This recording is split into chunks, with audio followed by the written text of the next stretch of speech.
महीने में एक महिला गोवा पुलिस के पास जाती है और गोवा पुलिस को एक एप्लीकेशन देती है और फिर कहती है कि उसकी जान को ख़तरा है। एप्लीकेशन में जो लिखा था उसने वो ये था कि गोवा की जेल में बंद एक सीरियल किलर है जिसके ऊपर 16 लड़कियों के कत्ल का इल्ज़ाम है और वो सीरियल किलर 21 दिनों के लिए जेल से बाहर आ रहा है और उसे जेल से बाहर कोई और नहीं ला रहा है बल्कि ख़ुद पुलिस प्रशासन भेज रही है और किसी ख़ास काम के लिए भी नहीं भेज रही है, बस इसलिए भेज रही है कि उसको जेल में रहते हुए करीब 14 साल हो गए।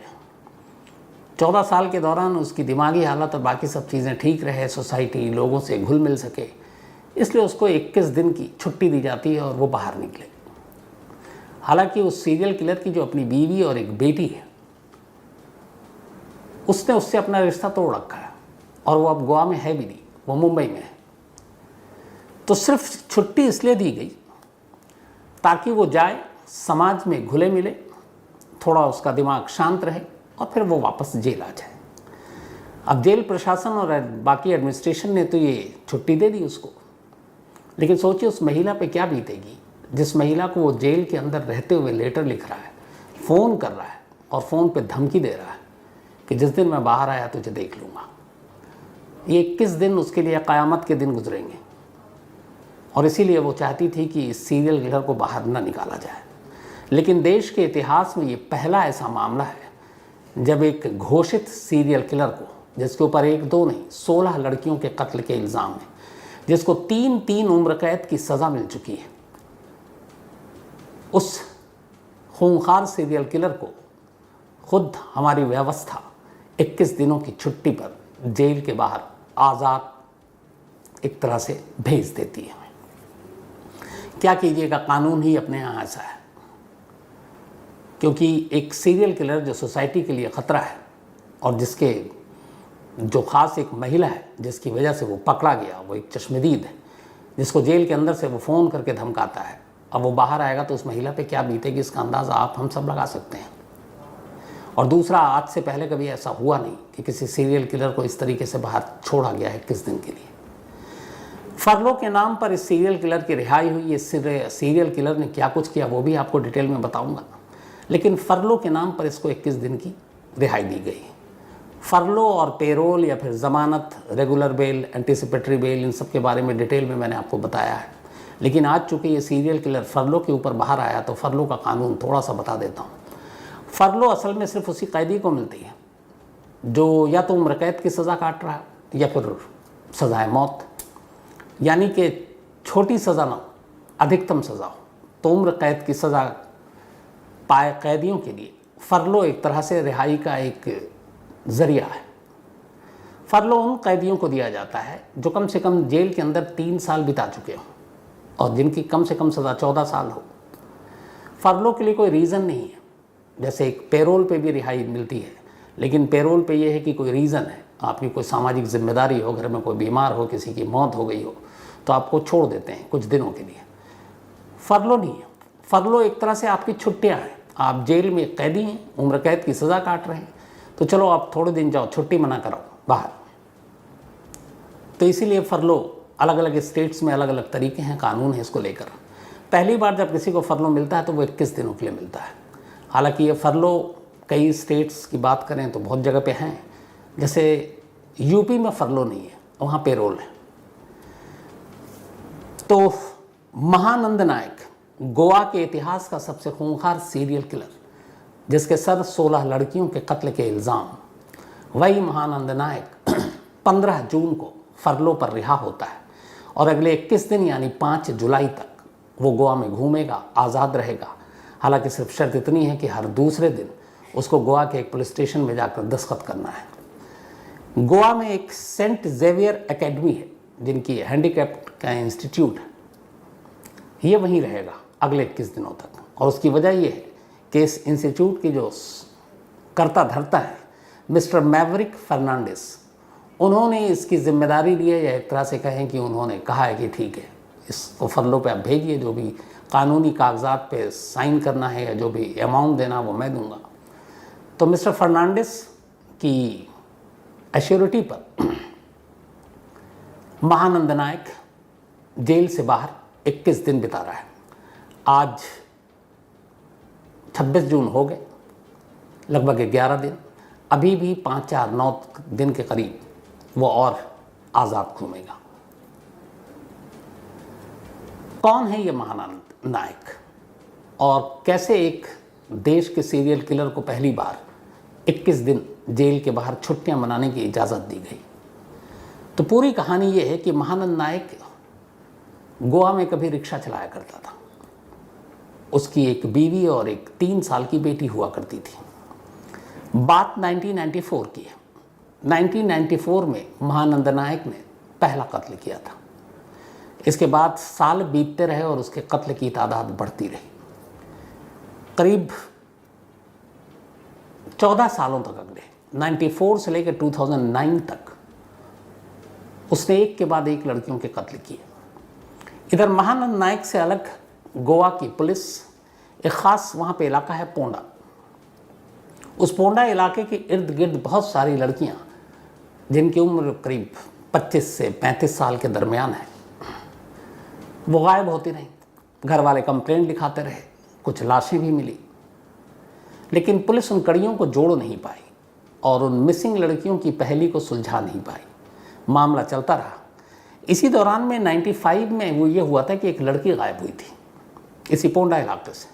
उस लड़की के भाई ने पुलिस स्टेशन में जाकर रिपोर्ट लिखाई कि मेरी बहन गायब है, और उस रिपोर्ट में उसने ये भी कहा कि आखिरी बार मेरी बहन जो है वो महानंद नायक के साथ देखी गई थी। पुलिस ने उसको बुलाया, पूछताछ की, लेकिन उसने वहाँ पे साफ झूठ बोला। फिर जो रिक्शा यूनियन, उन्होंने पुलिस पे दबाव बनाया कि आप बेकसूर महानंद को उठा कर ले आए हो, पूछताछ कर रहे हो। पुलिस भी दबाव में आ गई रिक्शा यूनियन के, महानंद नायक को छोड़ दिया। अगर 95 में पुलिस अपनी जांच सही ढंग से करती तो शायद इतने कत्ल नहीं होते। इस रिहाई के बाद महानंद का हौसला और बढ़ा और वह जुर्म करता गया। लड़कियां गायब होती रहीं, कोई सुराग मिलता रही, लाशें मिलती रहीं, लाशों की पहेली सुलझती नहीं, और गोवा पुलिस इसी तरीके से हर केस को अलग अलग मानकर अपना खाना पूर्ति करती रही। 2009 आ गया। 2009 में पुलिस को भी पता नहीं कि अलग अलग, चूँकि हर इलाके में, हर पुलिस स्टेशन में जो लाशें मिलती वही मुकदमा दर्ज होता। अब वो अलग अलग कई इलाके थे, ये जानबूझकर अलग अलग इलाकों में वारदात करता ताकि पुलिस एक दूसरे थाने से उस इंसिडेंट को कनेक्ट न कर पाए। 2009 में ये हुआ कि एक महिला ने पुलिस में एक रिपोर्ट लिखाई। उसने कहा कि मेरे साथ ज़बरदस्ती करने की कोशिश की गई है, मेरा रेप किया गया है। उसने नाम बताया, नाम था महानंद नायक का। पहले पुलिस को लगा कि कोई दुश्मनी होगी आपसे, निजी, ये सारी चीज़ें। फिर भी पुलिस ने इस मामले की तफ्तीश की तो जो कंप्लेनेंट थी महिला, पुलिस तफ्तीश कर रही थी। इसी दौरान ये हुआ कि अगले 1-2 दिनों के अंदर पुलिस के पास एक दूसरी शिकायत आई 2009 में कि एक महिला गायब है। पुलिस ने उसकी रिपोर्ट लिखी। अब उस महिला की जो मिसिंग है उसकी इन्वेस्टिगेशन शुरू की। जब उसकी इन्वेस्टिगेशन शुरू की तो आखिर में उसका मोबाइल लोकेशन, ये सारी चीज़ें, तो जब पुलिस तफ्तीश कर रही थी तो अचानक देखती है पुलिस कि जिस महिला ने रेप की शिकायत लिखाई है और जो महिला गायब है, उस महिला ने इस महिला के मोबाइल पे बातचीत की है। अब एक रेप विक्टिम पुलिस स्टेशन अपनी कंप्लेंट लेकर आई, एक दूसरी महिला जो मिसिंग है, और दोनों एक दूसरे से फ़ोन पर जुड़े हुए हैं। तो इन दोनों का आपस में क्या कनेक्शन? यहाँ पे पुलिस ने जब ये कनेक्शन उनके सामने आया तो उन्होंने कहा इस रेप विक्टिम से दोबारा पूछताछ करनी चाहिए। उन्होंने उसे बुलाया, पूछा। उन्होंने कहा कि ये एक नंबर है, इस पर आपकी बातचीत कैसे हुई, आपने कॉल किया था उस पर? तो उसने कहा नहीं, ये मेरा नंबर नहीं है और मैं इस महिला को नहीं जानती हूँ। फिर वो कहती है कि शायद महानंद जानता हो, जिसके खिलाफ मैं कंप्लेंट लिखाने के लिए आई थी, जिसने मेरा रेप किया। अब पुलिस ने पहली बार ज़ीरो इन किया महानंद को, क्योंकि कनेक्शन जुड़ रहा था। महानंद को पुलिस लेकर आई। जब तफ्तीश हुई तो पता चला कि जिस महिला ने महानंद पर रेप का इल्ज़ाम लगाया है वो महिला महानंद की वाइफ की सहेली है। वाइफ से पूछताछ की गई तो पता चला कि हाँ वो उसकी सहेली है, लेकिन वाइफ को ये पता नहीं कि उसके पति ने उसके साथ क्या किया। अब पुलिस ने महानंद को फिर से उठाया, जब उठाया तो पुरानी हिस्ट्री खंगाली तो पता चला 95 में भी एक महिला गायब हुई और तब भी उसके भाई ने कहा था आखिरी बार ये देखा गया साथ, लेकिन तब पुलिस ने उसके खिलाफ कोई कार्रवाई नहीं की, छोड़ दिया। लेकिन इस बार एक कंप्लेनेंट थी जो रेप की शिकायत लिखा रही थी और एक महिला गायब थी जिसका उस महिला के साथ फ़ोन पे जो सबूत है वो इस्टेब्लिश हो रहा था। पुलिस ने इसके बाद महानंद नायक को उठाया। 2009 की बात है ये। अब इस बार पुलिसिया तरीके से उससे पूछताछ की गई। पुलिस उस मिसिंग महिला की कड़ी को ढूंढने की कोशिश कर रही थी, लेकिन इस पूछताछ में जब महानंद नायक ने, जब उसे लगा कि एक तरफ रेप का इल्ज़ाम है, दूसरी तरफ एक गुमशुदा महिला जिसका फ़ोन का कनेक्शन उसके साथ जुड़ रहा है, शायद वो बचेगा नहीं, फिर उसने पूरी कहानी सुनाई। इस कहानी को सुनकर खुद गोवा पुलिस के पैरों तले ज़मीन खिसक गई। उन्हें लगा वो एक मामूली रेप के केस को इन्वेस्टिगेट कर रहे हैं, उन्हें लगा एक गुमशुदा महिला के केस की तफ्तीश कर रहे हैं। उन्हें नहीं मालूम था कि वो एक साथ इस महानंद नायक से पूछताछ के बाद गोवा के सबसे बड़े सीरियल किलर से पूछताछ कर रहे हैं। महानंद नायक ने जो पुलिस के सामने कबूल किया वो पूरी कहानी ये थी कि वो गोवा में रिक्शा चला रहा था। सदर्न गोवा में पोंडा इलाका है, एक बीवी थी और एक बेटी, सब कुछ ठीक चल रहा था। लेकिन तभी रिक्शा चलाते हुए बहुत सारी अकेली महिलाओं को भी उसने एक मंजिल से दूसरे मंजिल तक पहुंचाया और इसी दौरान उसकी कई बार नीयत ख़राब हुई। फिर उसने धीरे धीरे जो महिलाएं उसके रिक्शे पे बैठती उनसे बातें करता। ख़ास तौर पर उसकी नज़रें होती उन लड़कियों पर जिनकी उम्र 25 से 35 साल के दरमियान हो। रिक्शे पे बैठाता, उनसे गप्पे मारता। इसके बाद धीरे धीरे वो उनका भरोसा जीतता। जब वो भरोसा जीत लेता तो फिर, और वो सारी लोअर मिडिल क्लास की सारी लड़कियां, फिर उसके बाद वो उनसे फ़ोन पे बातचीत करना शुरू करता और हमेशा अपना नाम ये गलत बताता, नए नाम के साथ। कुछ को बिना रिक्शे वाला बनकर मिला, कहीं इधर उधर जाता, मंदिर में जाता, वहाँ देखता कि दर्शन के लिए लड़कियाँ आ रही हैं तो उसकी नज़र सिर्फ 25 से 35 साल की उम्र की लड़कियों पर होती। फिर वो उनके करीब जाने की कोशिश करता, उनसे दोस्ती करता, उनका भरोसा जीतता। अपने बारे में बताता कि मैं यहाँ फ़लाने जगह कोई प्राइवेट जॉब कर रहा हूँ, कुंवारा हूँ, घर वाले शादी का दबाव डाल रहे हैं। और इसके बाद धीरे धीरे वो लड़की का भरोसा जीतने के बाद फिर कहता क्यों ना हम लोग शादी कर लें। अब लड़की भी देखती कि एक ठीक ठाक लड़का और अपने कद काठी चेहरे से भी बुरा नहीं,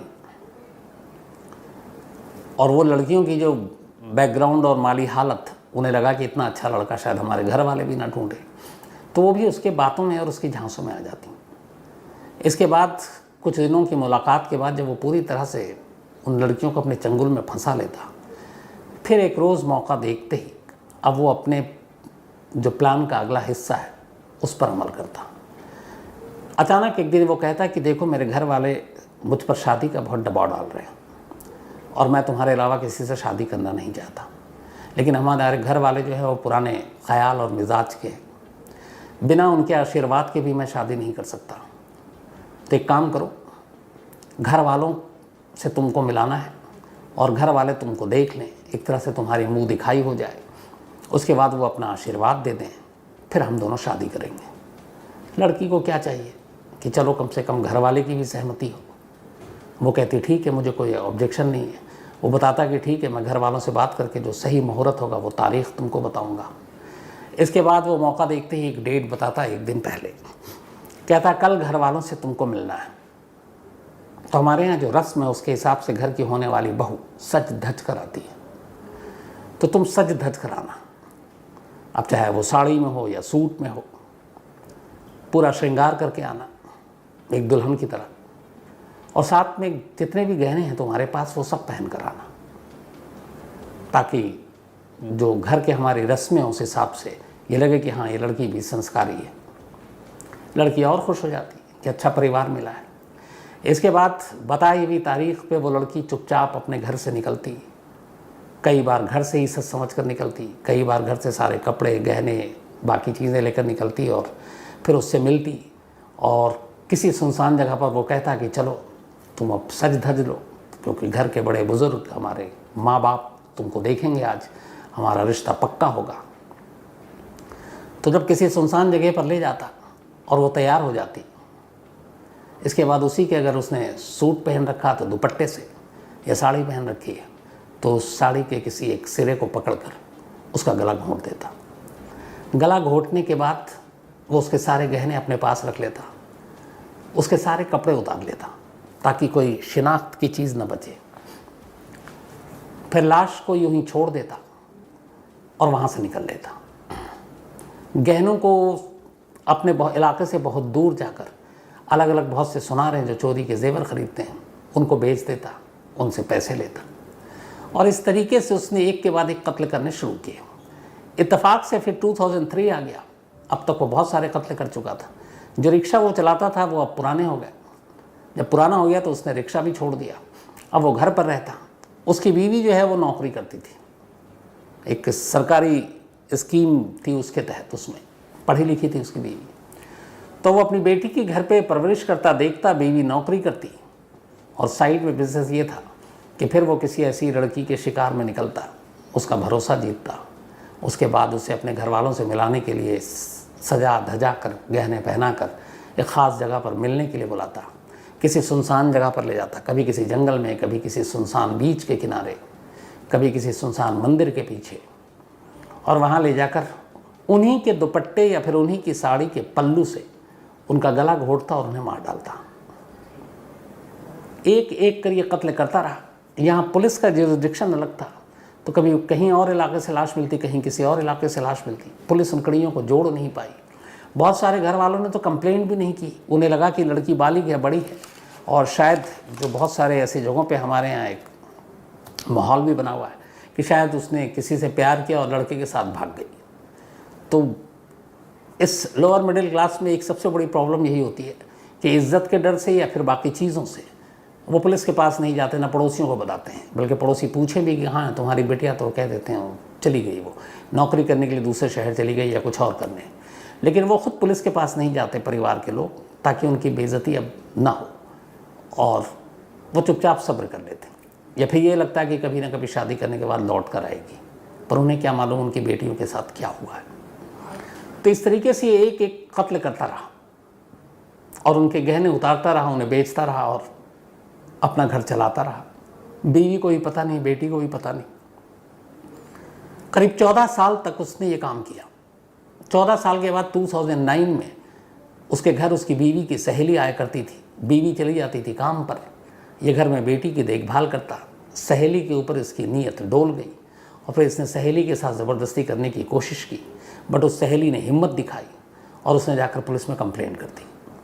उस सहेली की कंप्लेंट के साथ साथ एक दूसरी महिला गायब हो गई। उसकी कंप्लेंट भी इत्तेफाक से उसी पुलिस स्टेशन में लिखी गई और उस गुमशुदा महिला की कॉल डिटेल से पता चला कि जो रेप विक्टिम है उन दोनों का कनेक्शन है, क्योंकि जिस महिला जो गुम हुई थी वो उसका आखिरी शिकार थी। महानंद ने उसका भी इसी तरीके से कत्ल किया था, शादी का झांसा देकर। और अमूमन वो करता यह था कि अपनी हर शिकार के फ़ोन को वो फेंक देता था। लेकिन उस महिला के लास्ट उसकी शिकार थी, उसका शिकार करने के बाद, उसको मारने के बाद उसने उसके मोबाइल से अपनी बीवी की सहेली को फ़ोन किया ताकि वो उससे बात कर सके और वो उसके करीब जा सके। नंबर अननोन था, उसे ये भी डर था वो कंप्लेंट ना कर दे, और इस चक्कर में वो फ़ोन जो है कॉल डिटेल रिकॉर्ड में आ गया। और इधर उसने फिर रेप किया, और ये भी उसे उम्मीद नहीं थी कि ये पुलिस में कंप्लेंट करेगी, लेकिन वो हिम्मत वाली थी, उसने कंप्लेंट कर दिया। और इस तरीके से महानंद पहली बार 14 साल में पकड़ा गया और पुलिस ने भी उसे गिरफ्तार किया था सिर्फ और सिर्फ एक रेप के इल्ज़ाम में। लेकिन उस गुमशुदा महिला के बारे में जब तफ्तीश शुरू हुई, कॉल डिटेल सामने आया, तो फिर ये रेप का मामला और उस गुमशुदा महिला का मामला सीधे सीधे 16 लाशों की कहानी बयान कर गया। हालांकि गोवा पुलिस को तब भी यकीन नहीं था कि ये गिनती शायद 16 है, क्योंकि 14 लंबे साल थे।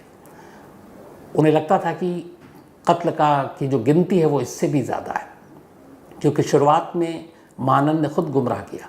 कभी उसने कहा 3 कत्ल किए, कभी 4, कभी 5, और कई बार वो कहता है कि ये तो शायद 30 से भी ज़्यादा है। लेकिन ऐसे केसों में जो बहुत पुराने हों, पुलिस के लिए भी सबूत जुटाना इतना आसान नहीं होता है। इसका अंदाज़ा इससे भी लगाइए कि 16 कत्ल के जो मामले उसके ऊपर डाले गए, उसमें से 3 में तो उसको उम्र कैद की सज़ा हुई, लेकिन 7 में वो बरी भी हो गया, क्योंकि पुलिस उन 7 गुमशुदा लड़कियों के केस की जो सबूत है वो अदालत के सामने नहीं रख पाई। जबकि बाकी महिलाओं का मामला अब भी अदालत में विचाराधीन है और चल रहा है ट्रायल। लेकिन 14 साल महानंद ने जेल के अंदर काट लिए। इन 14 सालों के दौरान यूपी, बिहार, दिल्ली में तो आपको कई बार आपने सुना तिहाड़ से लोग फ़ोन कर रहे हैं। इस महिला ने जो अपनी कंप्लेंट दी है, जब इसको अभी 15 जून को फरलो पर रिहाई का आदेश मिला तो वो सीधे गोवा पुलिस के पास गई और उसने कहा ये शख्स मुझे बरसों से जेल के अंदर से फ़ोन कर रहा है। तो अब ये भी देखें कि गोवा की जेल भी हमारे देश की बाकी जेलों की हालत उसकी वैसी अलग नहीं है कि एक उम्र कैद की सज़ा पाया हुआ कैदी जेल के अंदर से मोबाइल पर एक रेप विक्टिम जिसकी गवाही पर उसको सज़ा हुई, जो पकड़ा गया, फिर ये पूरी सीरियल किलिंग की कहानी खुली, सीरियल किलिंग की, वो उसको अंदर से धमका रहा था कि जब मैं बाहर आऊँगा तुझे देख लूँगा। वो अंदर से उसको लेटर लिखता था धमकी भरे। और अब देखिए कि वो बाहर आ गया और वो महिला मतलब डर डर कर अपनी ज़िंदगी गुजार रही है। हालांकि गोवा के डीजीपी ने कहा है कि लोकल पुलिस को उन्होंने इन्फॉर्म कर दिया कि वो उसकी सिक्योरिटी देखें। महिला कांस्टेबल भी दे दी गई है ताकि वो उसके इर्द गिर्द रहे। दूसरा, महानंद के ऊपर भी इन 21 दिनों में नज़र रखी जाए। और तीसरा, सबसे हैरत की बात यह है कि जिन मिस्टर मावरिक फर्नांडिस जो एक तरह का सामाजिक कार्य करते हैं, उनकी पहल पर या उनकी एश्योरिटी पर, उनके आश्वासन पर जो 21 दिनों के लिए बाहर आया है, वो कैसे एक सीरियल किलर को इस तरीके से बाहर लाने में मदद कर सकते हैं, इसके बारे में कुछ मीडिया के लोगों ने उनसे सवाल किया। तो मिस्टर फर्नांडिस का कहना था कि फ़िलहाल मैं कुछ नहीं कहूँगा, अभी वो मेरे यहाँ है, मेरे इंस्टीट्यूट में है। 21 दिन की आज़ादी जिस दिन ख़त्म होगी और वो वापस जेल जाएगा, तब मैं आप लोगों को बताऊँगा कि मैंने उसकी सिक्योरिटी क्यों ली, मैंने क्यों उसको अपने यहाँ रखने दिया। तो वो क्या वजह है, ये भी जानना अपने आप में एक दिलचस्प चीज़ है। लेकिन फ़िलहाल उन्होंने कुछ नहीं कहा। तो महानंद नायक फ़िलहाल आज़ाद है। 14 साल के बाद फरलो पर इसलिए पुलिस ने उसको रिहाई दी है कि जाओ बाहर, छुट्टियां मनाओ, थोड़ा जेल के अंदर जो तुम्हारी दिमागी हालत कुछ एक तरफा हो गई थी, तो बाहर लोगों से घुलो मिलो, सोसाइटी के बीच में रहो और फिर वापस आओ। अब यहाँ आप लोगों से भी यही सवाल है कि एक शख्स जिसने अलग अलग बेकसूर लड़कियों के, जिसके ऊपर कम से कम 16 लड़कियों के कत्ल का इल्ज़ाम है, उसको यूं ही फरलो पर 21 दिन के लिए छोड़ना कितना सही है? क्योंकि वो उसी सोसाइटी का दुश्मन था और ऐसे लोगों को कहते हैं कि कभी खुले जगह पर नहीं भेजना चाहिए। तो बहुत सारे जिन 3 केस में उसको उम्र कैद की सज़ा हुई, वो लोग या जो बाकी अभी भी है विक्टिम और जो गवाह, उनको भी ख़तरा है।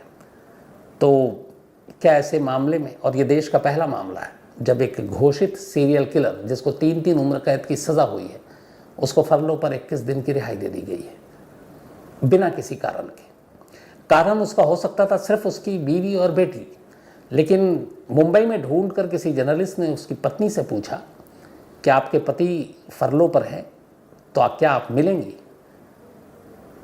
महानंद की पत्नी का सीधा सा जवाब था कि जिस दिन हमें उसकी सच्चाई पता चली थी 2009 में, हम माँ बेटी के लिए वो उसी दिन मर चुका था।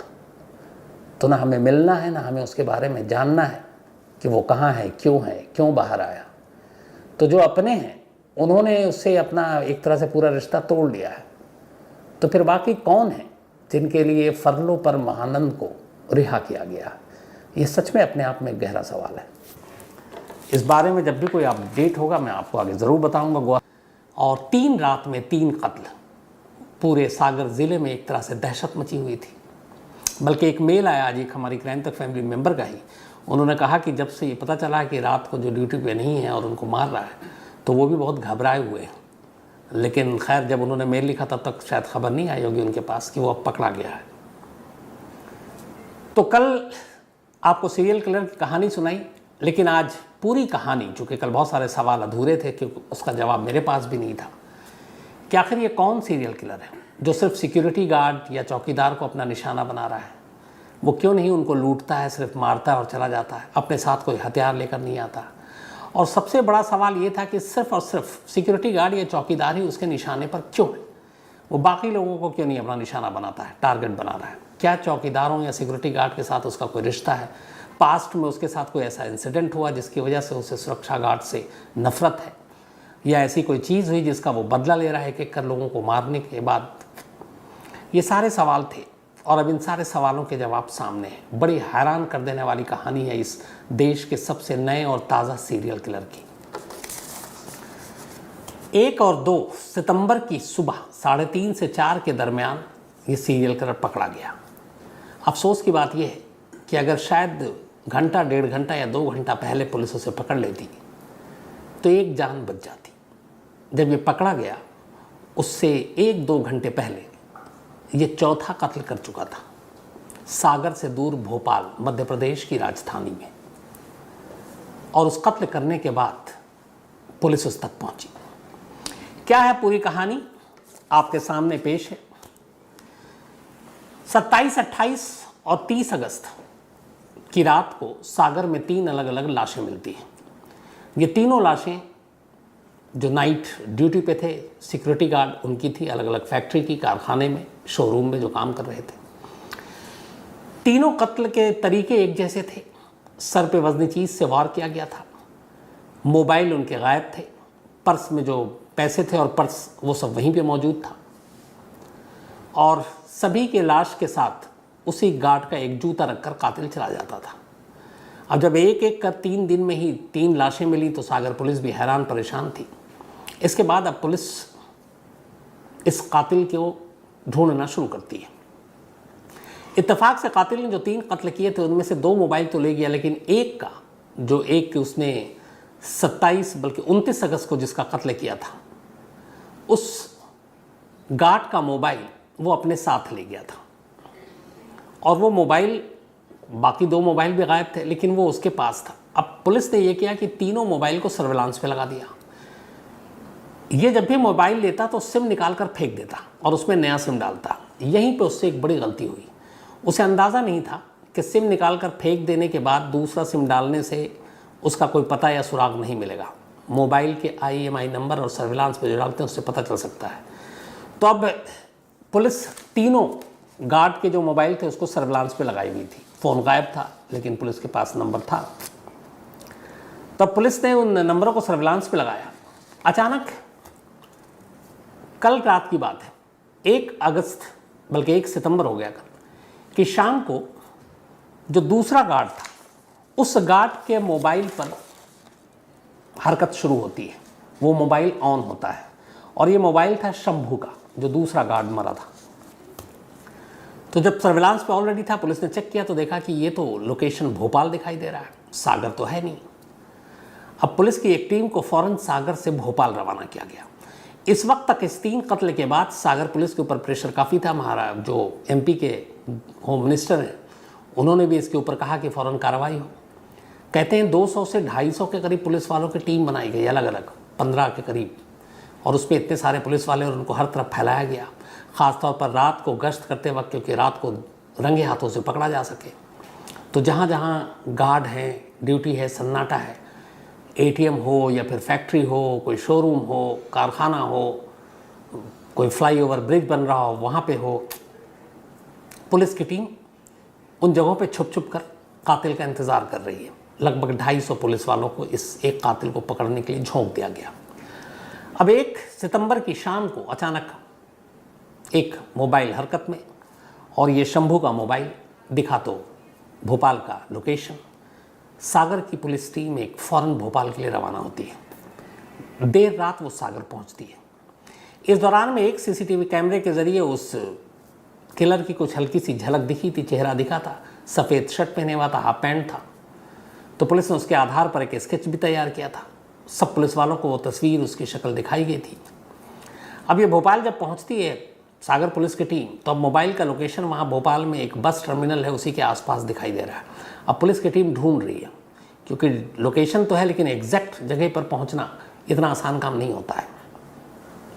तो पुलिस उस मोबाइल को फॉलो करते हुए उसके करीब पहुँच रही है और करीब 3 बज रहे थे शायद सुबह के। अचानक एक टर्मिनल के पास पुलिस को एक नौजवान दिखाई दिया, एक लड़का वाइट शर्ट पहने हुआ था, पहली चीज़ मैच की। अब रात को इतने बड़े अकेले वो क्या कर रहा है, दूसरा शक। इसके बाद वैसे ही पैंट पहने हुआ है। फिर ध्यान से उसने, पुलिस वालों ने देखा तो उसकी शक्ल भी उसे स्केच से मिल रही है। इतना काफ़ी था, पुलिस ने उसको दबोच लिया। उसके पास और कोई था नहीं, कुछ हथियार लेके चलता नहीं था। अब वो जब पकड़ाया तो वो भी हैरान था, लेकिन उसने, पुलिस ने पकड़ा और उसके बाद उससे पूछताछ की। जब पूछताछ की तो फिर पुलिस को पता चला कि जिसकी तलाश है शायद ये वही लड़का है। इसका नाम था शिव प्रसाद ध्रुवे और इत्तेफाक से उसी सागर इलाके का रहने वाला था। सागर से करीब 70 किलोमीटर दूर एक गांव है वहीं। और शिव प्रसाद दुर्गे, उम्र 19 साल। अब सागर पुलिस उससे पूछताछ कर रही थी। इतनी ही देर में एक सीसीटीवी कैमरा उसी रात का आ गया। इसकी गिरफ्तारी से करीब 1.5-2 घंटे पहले की। एक शोरूम का सीसीटीवी कैमरा है। शोरूम के बाहर एक गार्ड मौजूद था। अचानक कैमरे में एक शख्स आता है और आने के बाद जो गार्ड है वो एक छोटा सा रूम सा बना हुआ है जिसके पीछे है, वो दिखाई नहीं दे रहा है, लेकिन ये कातिल दिखाई दे रहा है। वो एक हाथ में डंडा या मोटी सी कोई चीज़ उठाता है और उसके बाद अचानक दिखाई देता है कि वो किसी के ऊपर मार रहा है, सर पे ही मार रहा होगा। और उसके बाद बाकायदा फिर वो वहीं बैठ जाता है, मतलब कत्ल करने के बाद बैठा हुआ, कोई डर नहीं है। फिर घूम के दूसरी तरफ जाता है, फिर वहाँ से निकल जाता है। यह आखिरी कत्ल था शायद उसके हाथों, जिसके 1-1.5 घंटे के बाद वो पकड़ा गया। अब पुलिस ने उसे पकड़ लिया। पकड़ने के बाद अब सागर पुलिस की टीम की बड़ी कामयाबी थी। उसे फ़ौरन गाड़ी में बिठाया गया और सूरज निकलने से पहले ही सागर की तरफ पुलिस की टीम रवाना हो गई। अब एक सीरियल किलर जिसने कई दिनों से उनकी रातों की नींद छीन रखी थी, इतना तनाव दबाव था, लोग डरे हुए थे, वो सिरफिरा कातिल पुलिस के कब्ज़े में, पुलिस की गाड़ी में। और ये गाड़ी जो है भोपाल से सागर की तरफ रवाना हो जाती है। सफ़र लंबा था, वक्त काफ़ी। पुलिस ने कहा चलो रास्ते में इसकी कहानी शुरू करते हैं। अब गाड़ी में ही पूछताछ शुरू हुई। इस पूछताछ के बाद उसने कहानी सुनानी शुरू की। पूरी उसकी कहानी ये कि इसकी उम्र 19 साल, शिव प्रसाद ध्रुवे नाम, सागर के पास एक गांव 70 किलोमीटर दूर, वहाँ का रहने वाला। 8वीं तक पढ़ाई की, लेकिन अंग्रेज़ी ठीक ठाक बोल लेता है। फिर ये छोटी मोटी नौकरी की तलाश में इसने सागर और मध्य प्रदेश छोड़ा, पहुँच गया गोवा। वहाँ कुछ वक्त तक नौकरी की। फिर गोवा में मन नहीं लगा तो वहाँ से पहुँचा पुणे। वहाँ पुणे में भी नौकरी की। फिर उसके बाद अभी जब ये मानसून, बरसात का सीज़न जब शुरू होने वाला था, यही मई जून, तो इसे लगा कि अब बरसात है, वापस घर चलते हैं। तो ये पुणे से वापस सागर आ गया इसी बरसात के मौसम में। सागर में रहने लगा। इत्तेफाक से उससे जस्ट 1-2 महीने पहले अप्रैल के महीने में एक फिल्म आई थी, बॉक्स ऑफिस पर ब्लॉकबस्टर साबित हुई, KGF 2। आप सब ने, ज़्यादातर लोगों ने देखी होगी। यश जिसके हीरो, फिल्म में जिनका नाम, कैरेक्टर का नाम रॉकी भाई। रॉकी एक क्रिमिनल, एक गैंगस्टर, और किस तरीके से फिर वो सारी चीज़ें करता है उस KGF 2 में फिल्माया गया, दिखाया गया।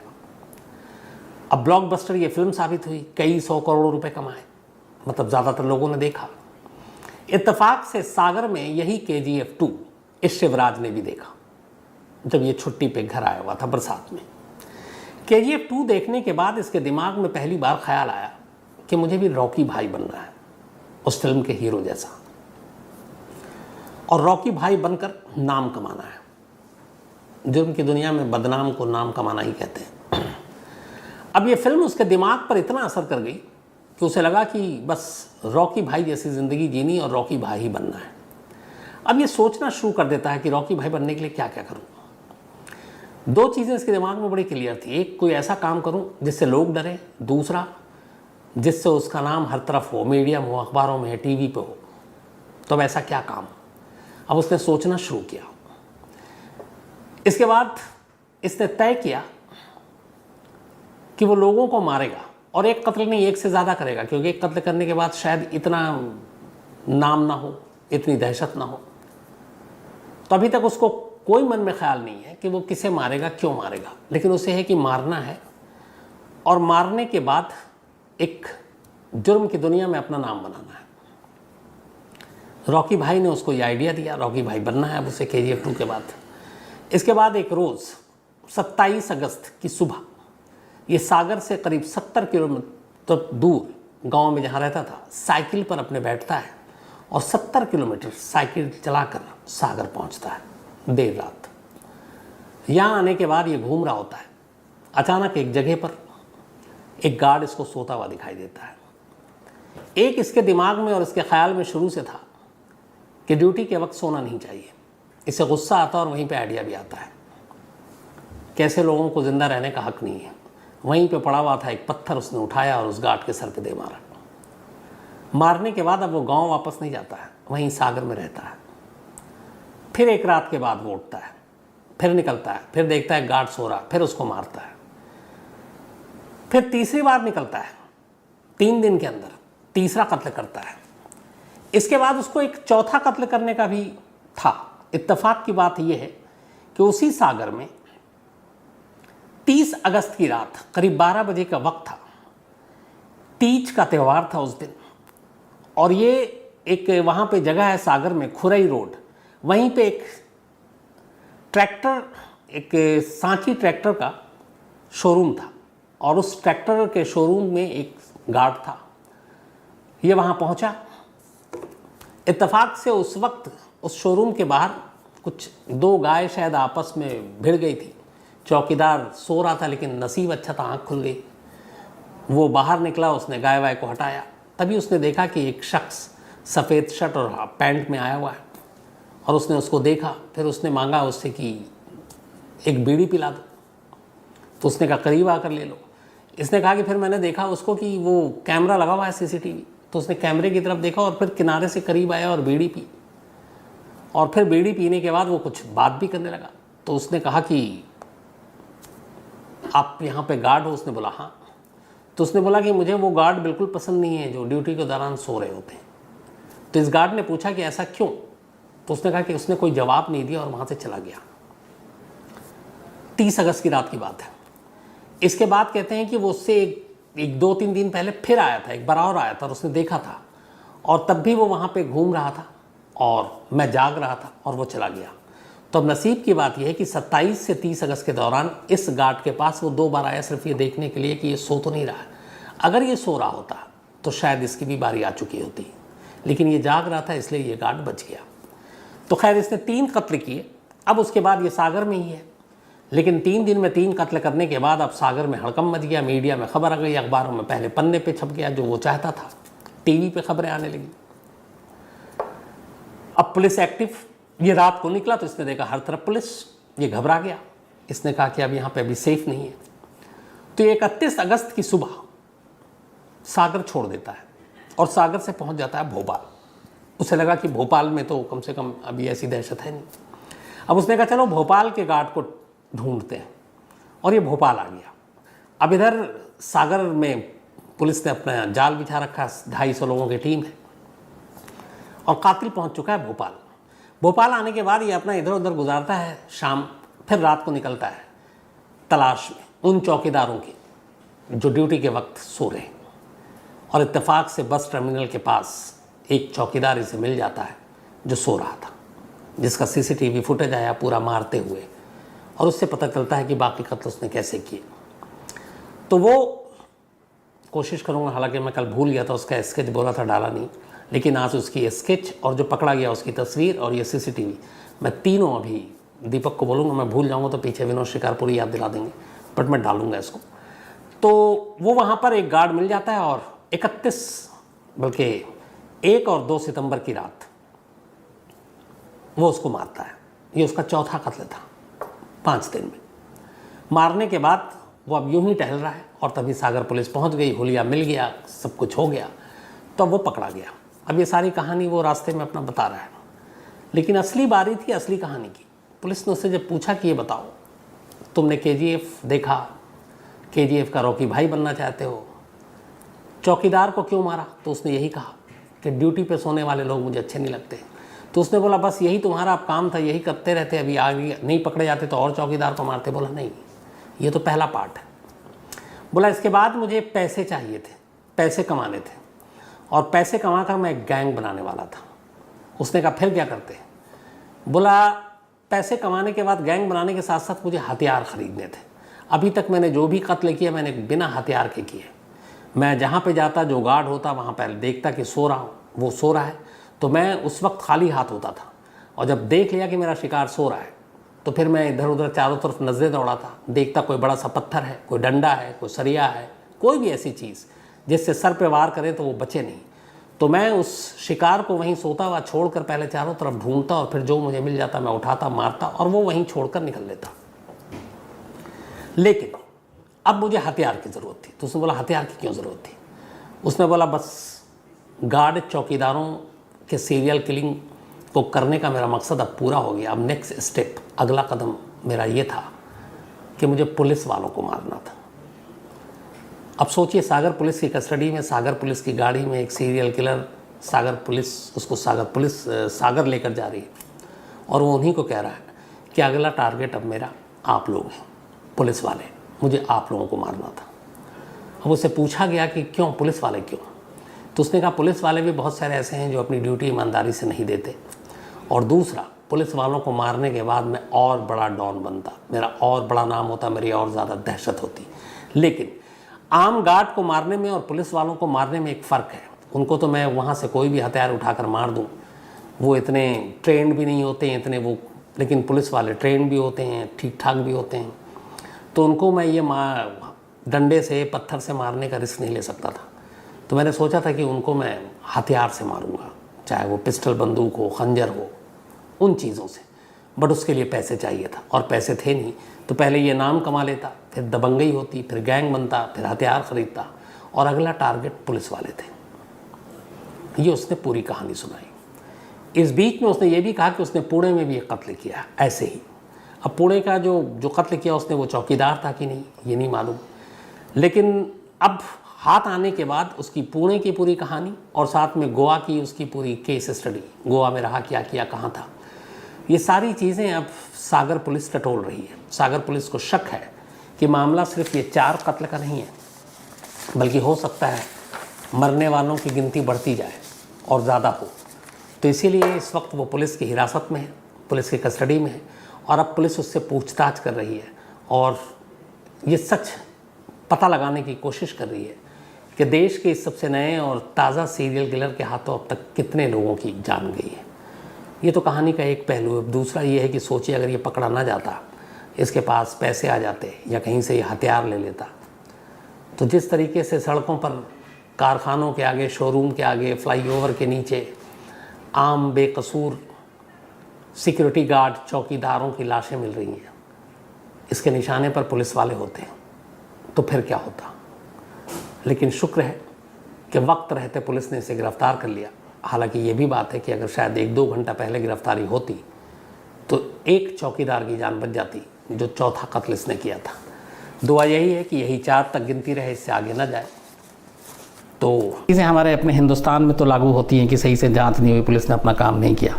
ये जो केस है ये हिंदुस्तान का नहीं बल्कि हिंदुस्तान से बहुत दूर जर्मनी का मामला है और आज लगभग 97 ईयर 97 साल हो गए।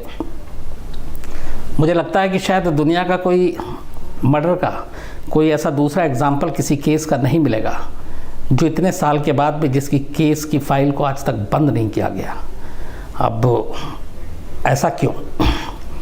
97 साल तक एक कत्ल की गुत्थी नहीं सुलझी, ऐसा क्यों? इतने सारे लोगों ने इस केस की जांच की फिर भी किसी नतीजे पर नहीं पहुंचे, ऐसा क्यों? और फिर ऐसा क्यों कि इस केस की फाइल को एक तरह से आप ये मान के चलें, जो कानून के स्टूडेंट हैं या जो पुलिस फोर्स में आते हैं, जो जासूस हैं, इन्वेस्टिगेशन जिनका शौक़ है, वो तमाम लोग इस केस की फ़ाइल को पढ़ते हैं, इस केस की फ़ाइल की हर बारीकी को समझते हैं, लेकिन उसके बावजूद भी उस केस के अंजाम तक नहीं पहुंच पाए। और कहते हैं कि दुनिया में ये एक ऐसा केस है जिसमें जितने भी ज़हीन दिमाग पुलिस अफसर या दूसरी भी किसी भी जांच एजेंसी के अफसर, जासूस, लॉ के स्टूडेंट्स, वो इस केस की फ़ाइल को पढ़ते हैं सिर्फ ये जानने के लिए कि वाकई इसमें ऐसा क्या है कि केस सॉल्व नहीं हुआ। और सारे कैरेक्टर, सारे इंसिडेंट, सारी चीज़ें उनके सामने होती हैं और वो अपने अपने हिसाब से फिर कातिल के बारे में आकलन करते हैं, अंदाज़ा लगाते हैं।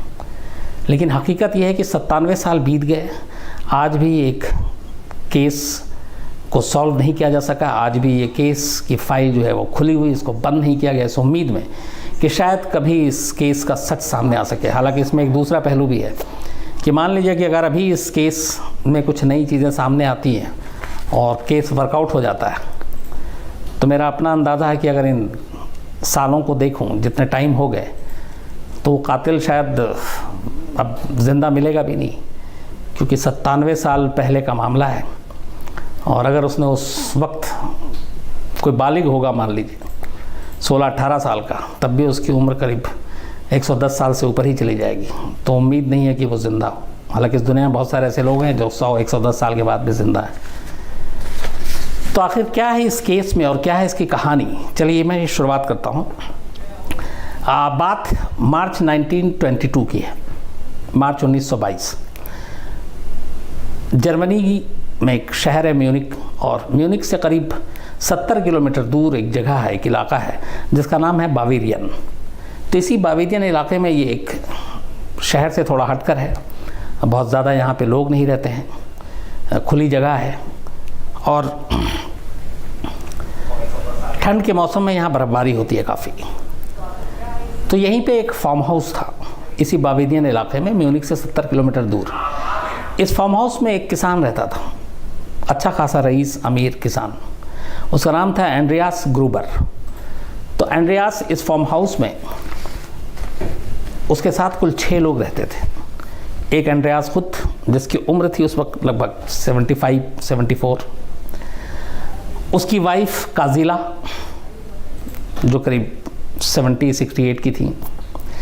इसके अलावा एक बेटी थी जो विधवा थी, विक्टोरिया, और उस विक्टोरिया के 2 बच्चे थे, एक बेटा जोसेफ 2 साल का और एक बेटी काजिलिया 7 साल की। इसके अलावा एक नौकरानी रहती थी। तो हस्बैंड वाइफ, एक विडो बेटी और उसके 2 बच्चे, ये 5, एक नौकरानी, 6 लोग फार्म हाउस में रहते थे। पैसे वैसे इनके पास सब कुछ थे, ज़िंदगी ठीक ठाक कट रही थी। तभी मार्च 1922 की बात है, एक रात जब ये सारा परिवार सो रहा था, अचानक एंड्रियास को एहसास होता है कि बाहर किसी के कदमों की आहट आ रही है, कोई फार्म हाउस में दाखिल हो रहा है, कोई किसी के चलने की आवाज़ आ रही है। एंड्रियास उठकर बाहर जाता है, देखता है, बट कोई मिलता नहीं है। वो वापस आता है, थोड़ी देर के बाद उसे फिर आहट सुनाई देती है। तो वो अपनी बीवी को उठाता है और कहता है कि बाहर में कोई है, शायद किसी के चलने की आवाज़ आ रही है। जब ये दोनों बात कर रहे थे, तभी जो इनकी बेटी थी एंड्रियास की, विक्टोरिया, उसका 2 साल का बेटा जोसेफ, वो आवाज़ सुन के उठ जाता और रोने लगता है। तो एंड्रियास की वाइफ एंड्रियास को चुप करा देती कि तुम्हारा वहम है, यहाँ पे कोई नहीं है, रात को इतने देर रात कौन आएगा, सो जाओ। और ये बच्चा भी उठ गया, और सुबह जो है वो कजीलिया जो 7 साल की थी, उसे स्कूल भी जाना है, तो सबकी नींद ख़राब होगी, तुम सो जाओ। तो एंड्रियास भी अपना इसको वहम मानता है, और चूँकि बच्चे जाग गए थे तो वो और न जागे, सो जाए, इसलिए वो सो जाता है। इसके बाद रात बीतती है, सुबह होती है। सुबह अचानक दरवाज़ा खोलने के बाद एंड्रियास देखता है कि उसके दरवाजे पर एक अखबार है, लेकिन जो अखबार वो मंगाता था वो अखबार उसका नहीं था, बल्कि वो एक दूसरी भाषा का, एक दूसरे लैंग्वेज का न्यूज़पेपर था जो उसके दरवाजे पे पड़ा हुआ था। अब वो हैरान इस बात का था कि इस बात पे था कि जो अखबार वो सालों से मंगा रहा है, और सालों से जो हॉकर है वो न्यूज़पेपर लाकर डालता है, वो अखबार कई बार ऐसा हुआ उसने नहीं डाला, लेकिन उसकी जगह कभी दूसरा न्यूज़पेपर नहीं डाला। उस दिन मॉर्निंग में इसको अपने दरवाजे पे जो न्यूज़पेपर मिलता है, वो न्यूज़पेपर किसी और भाषा का, किसी और ज़ुबान का, जो ज़ुबान उसको आती भी नहीं थी। तो बड़ा हैरान होता है और सोचता है कि वो पता करेगा अगले दिन। इसके बाद रात की बात उसे याद आती है, लेकिन रात की बात और सुबह अखबार का मिलना, तो वो कुछ सोचता है कि कुछ गड़बड़ है। फिर ये भी सोचता है कि शायद उसका वहम हो। इस बीच में जब वो उठता है नाश्ता वाश्ता करने के बाद अपने फार्म हाउस के पीछे, उसकी नज़र पड़ती है, उस वक्त बर्फ़बारी हुई थी और उस बर्फबारी में उसको एक पैर के निशान दिखाई देते हैं बर्फ़ में। तो बड़ा हैरान होता उस निशान को देखकर। फार्म हाउस के अंदर घर के पीछे के हिस्से में बर्फ़ के ऊपर पैर के निशान, जबकि उस पीछे के हिस्से में जहाँ बर्फ़ के पैर के ऊपर निशान मिले थे वहाँ पे घर का कोई मेंबर कभी जाता नहीं था, इसलिए कि वहाँ झाड़ियाँ थी, कांटे उगे हुए थे। तो पिछला हिस्सा कोई भी घर का शख्स यूज़ नहीं करता था। तो एंड्रियास को बड़ी हैरत होती है कि ये बर्फ़ के पैर के निशान किसके हैं। फिर भी वो कंफर्म करने के लिए घर के लोगों से पूछता है। पता चलता है कि उधर तो कोई महीनों से नहीं गया, क्योंकि झाड़ियाँ और कांटे हैं तो पैर ना उलझ जाए, इसलिए कोई गया ही नहीं। फिर उसे लगता है कि शायद नौकरानी गई हो, लेकिन जिस नौकरानी को इसने रखा था वो नहीं आई थी। उसने कहा कि मैं भी नहीं गई हूँ। जो पुरानी नौकरानी थी इससे पहले, इस नौकरानी को रखे हुए करीब 2-3 महीने हो गए थे। उस नौकरानी की कहानी ये थी, जो छोड़ कर गई थी उसकी वजह ये बताई थी कि इस घर में रात को अजीब अजीब आवाज़ें आती हैं और यहाँ पे कोई भूत प्रेत का साया है। तो वो नौकरानी कई बार रात के, चूँकि वो कमरे में अकेले सोती थी, सर्वेंट रूम अलग था, तो उसने कई बार ये शिकायत की। घर वालों ने कहा तुम्हारा वहम है, हम लोग को कभी ऐसी आवाज़ नहीं आती। लेकिन डर की वजह से वो उस नौकरानी ने, जो बहुत पुरानी थी, आखिरकार नौकरी छोड़ के चली गई। उसके बाद इन्होंने एक दूसरी नौकरानी को रखा था जिसकी उम्र करीब 44 साल थी। अब रात का को आहट की आवाज़, सुबह न्यूज़पेपर दूसरे भाषा की, फिर पीछे बर्फ़ के ऊपर पैर का निशान, ये तीनों चीज़ें जब हुई तो एंड्रियास सोचने पे मजबूर हुआ क्या करें। इसके बाद ये सारी चीज़ें जो हुई, ये जो दिन था वो फ्राइडे को ही थी। फ्राइडे को बाकी पड़ोसियों ने भी देखा, एंड्रियास और सारे फैमिली को, बच्चे भी, सब कुछ। उसके बाद क्या होता है कि अचानक दिन गुजरता है और एक दिन अचानक एंड्रियास ये देखता है कि घर की चाबी जो है वो गायब है। अब घर की चाबी कहाँ गायब हुई, उसे ये लोग, चूँकि बच्चे स्कूल चले जाते हैं फिर ये वापस आते हैं, तो चाबी को एक लेकर जाते थे और इनको कहीं जाना था उस दिन, लेकिन घर में कोई चाबी नहीं थी। जिस जगह पे चाबी रखते थे वो चाबी भी गायब थी। चूँकि वो नौकरानी जो डर से चली गई थी, उसके बाद इन्होंने दूसरी नौकरानी रखी थी। वो नौकरानी कई बार आती थी और फिर रहती थी, और कई बार ऐसा भी होता था रात को नहीं रुकती थी, चली जाती थी। लेकिन जब ये चाबी गायब हुई उस दिन वो नौकरानी दिन में नहीं थी।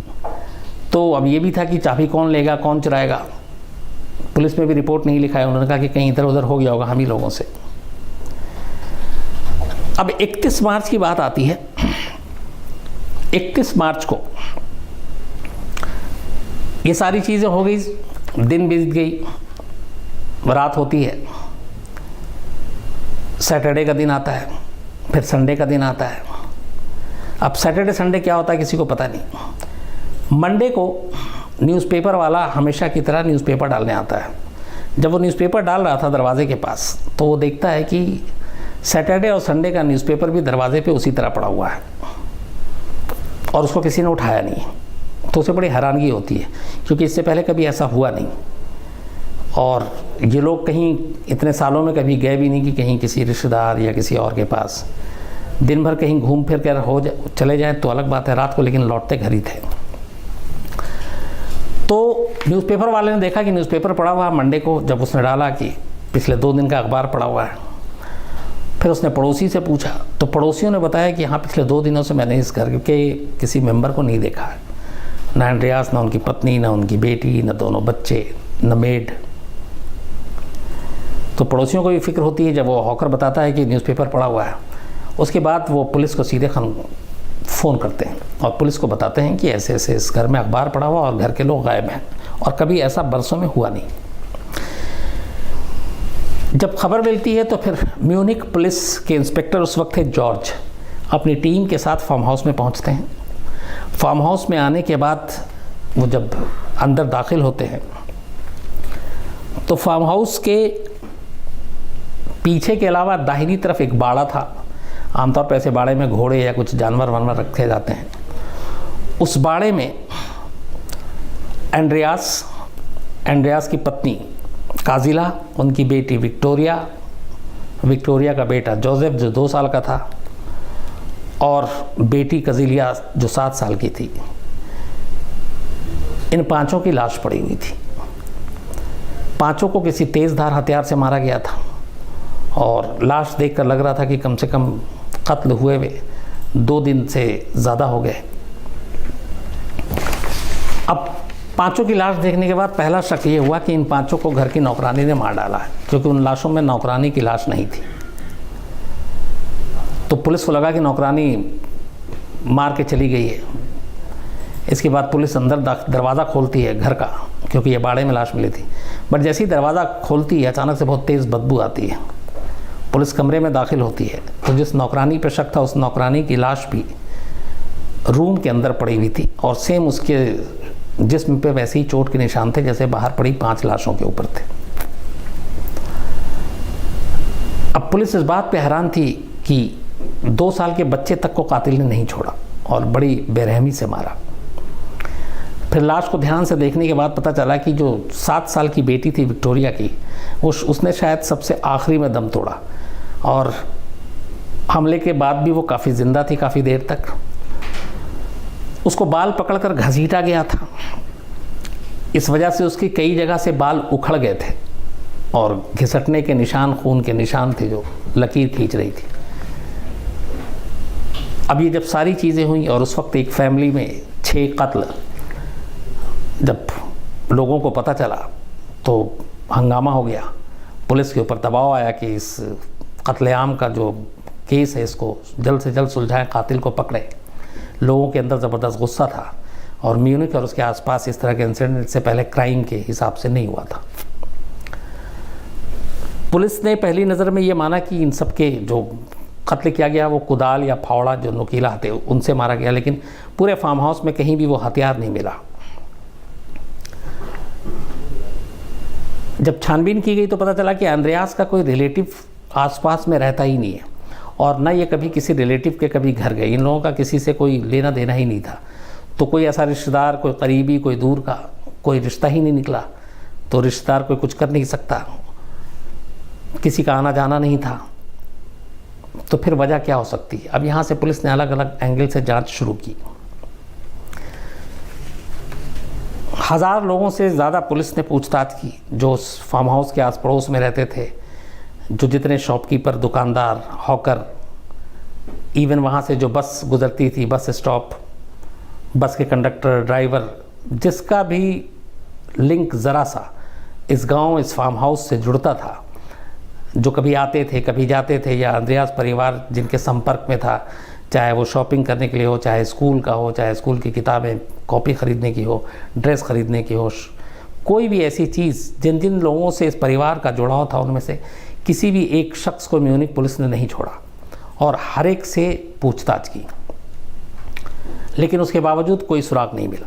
शुरू में पुलिस को ये भी लगा कि शायद ये मामला, अगर ऐसा कोई है नहीं, कोई रिलेटिव नहीं है, कोई दुश्मनी नहीं है, तो रॉबरी इसका मोटिव हो सकता है, लूटपाट के लिए किया गया हो। लेकिन जब पुलिस ने फार्म हाउस के अंदर की तलाशी ली तो जितने भी नकदी, पैसे, जेवर, जो कीमती सामान थे वो सब घर के अंदर अनटच थे। किसी भी कातिल ने उसको छुआ तक नहीं था। तो ये रूल आउट हो गया कि ये रॉबरी मकसद नहीं हो सकता, क्योंकि घर में कोई भी कीमती सामान उससे वहाँ से लूटा ही नहीं गया। तो फिर कातिल कौन हो सकता है? एक एक छोटे छोटे जो सुराग थे उन सबको पुलिस ने पकड़ा, टटोला। फार्म हाउस की इवन ज़मीन कहाँ से डील हुई, कब कितने में डील हुई, उसका कौन था डीलर, पड़ोसी लोग कैसे हैं, पड़ोसी का पूरा हिस्ट्री, एक एक का कौन कौन, उनसे क्या रिश्ता। शहर में जब ये म्यूनिख पहुँचते तो म्यूनिख में कहाँ कहाँ इनका जाना आना होता, किन किन लोगों से संपर्क होता, मतलब पूरा जो चेन था वो हर एक को कर लिया। कोई सुराग नहीं मिला कहीं से। फिर पुलिस को एक थोड़ी सी सुराग या एक उम्मीद मिलती है, और वो ये होता है कि शायद इस हत्याकांड के पीछे जो विक्टोरिया विधवा बेटी थी अंद्रयास की, उसका मुर्दा पति हो सकता है। आप ये सुन के बड़ा अजीब लगेगा आपको कि जो मुर्दा है, जो मर चुका है, वो कैसे खून कर सकता है। लेकिन इस एंगल पे भी पुलिस ने जांच की। इसकी एक बहुत बड़ी वजह थी क्यों पुलिस ने जांच की। असल में विक्टोरिया के जो हस्बैंड थे उसका नाम था कार्ल ग्रेबियल। ये जर्मन आर्मी में था और आर्मी में रहते हुए ही इसकी मौत हो गई थी, कार्ल गैब्रियल की, जो विक्टोरिया का हस्बैंड था। लेकिन इस मौत की तस्दीक तो की जर्मन आर्मी ने, लेकिन कभी भी गैब्रियल की लाश नहीं बरामद हुई, उसकी लाश कभी नहीं मिली। तो ये मान लिया कि वो मर चुका है, मुर्दा है ऑफिशियली, जो भी उसके पेंशन और बाकी चीज़ें वो भी सब गवर्नमेंट ने दी, सब कुछ दी, लेकिन कभी भी विक्टोरिया के हस्बैंड की लाश बरामद नहीं हुई। तो पुलिस ने इस एंगल से भी जांच की कि हो सकता है कि वो ज़िंदा हो और कोई ऐसी दुश्मनी हो या कोई ऐसी चीज़ हो जिसकी वजह से वो आया और उसने कत्ल करके और वो सब पूरे परिवार का चला गया।